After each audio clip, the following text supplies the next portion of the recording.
हिंदू धर्म सनातन धर्म का ही एक प्रचलित नाम है। सनातन का अर्थ होता है जो पृथ्वी या ब्रह्मांड के अस्तित्व के समय से ही अस्तित्व में हो। यह धर्म जीवन जीने के तरीकों का ही संकलन है जिसमें मानवीय मूल्यों को विशेष महत्व दिया गया है।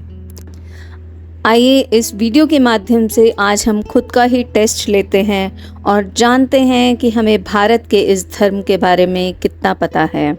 दोस्तों, अगर अभी तक आपने मेरे चैनल को सब्सक्राइब नहीं किया है तो जल्दी से इसे सब्सक्राइब कर दें और बेल आइकन बटन दबा दें, जिससे आगे आने वाली वीडियो की नोटिफिकेशंस आपको मिलती रहे।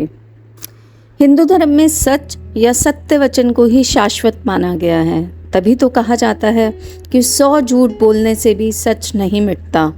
सच उसी तरह चमकता है जिस तरह सूरज की रोशनी, जो बादलों के कारण कुछ समय के लिए छिप जरूर जाती है लेकिन फिर उसी दिव्यता के साथ संपूर्ण जगत में छा जाती है। हिंदू धर्म के अनुसार ब्रह्मा इस ब्रह्मांड का सबसे बड़ा सच है। वैदिक धर्मों के अनुसार इस संपूर्ण ब्रह्मांड की रचना ब्रह्मदेव ने ही की है और संसार में जितने भी जीव हैं उन सभी में ब्रह्मा का अंश है। हिंदू धर्म में वेद ही अधिष्ठाता हैं। वेदों का लेखन स्वयं ईश्वर द्वारा किया गया है। ऋषि वेद व्यास ने वाचन किया और स्वयं भगवान गणपति ने वेदों का लेखन किया।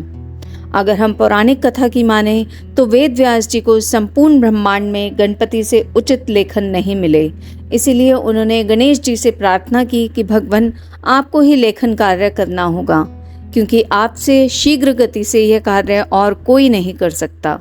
तब ऋषि वेद व्यास और भगवान गणपति के मध्य ये निश्चित हुआ कि अगर कहीं वेद व्यास जी अटके तो भगवान वहीं लिखना बंद कर देंगे।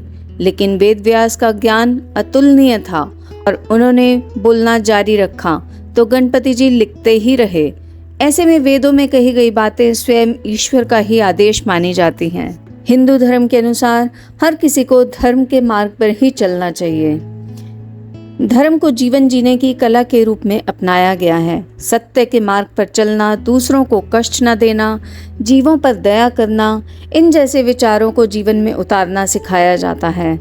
ऐसे कामों को निंदनीय माना जाता है जिनसे धर्म की हानि होती हो या समाज पर नकारात्मक प्रभाव पड़ता हो। सनातन धर्म में आत्मा को अमर माना गया है। भगवान श्री कृष्ण ने गीता के उपदेश में यही कहा है कि आत्मा अमर है और अग्नि, जल, वायु, इसका कोई प्रभाव इस पर नहीं होता है।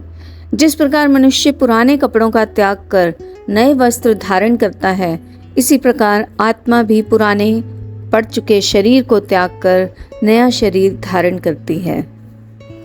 अजर और अमर होने के साथ ही मानव या अन्य जीव के शरीर में जन्म लेने के बाद हर आत्मा का उद्देश्य मोक्ष की प्राप्ति होता है। इसीलिए कहा जाता है कि अपने कर्म सही रखें, धर्म का पालन करें ताकि आत्मा को मोक्ष की प्राप्ति हो सके और वह परम ब्रह्म में लीन हो सके। ये था हिंदू धर्म के अनुसार पूरे जीवन का सार। दोस्तों, अगर आपको हमारी ये वीडियो अच्छी लगी हो तो कमेंट बॉक्स में ज़रूर लिखकर बताएं और इसे लाइक और शेयर करें।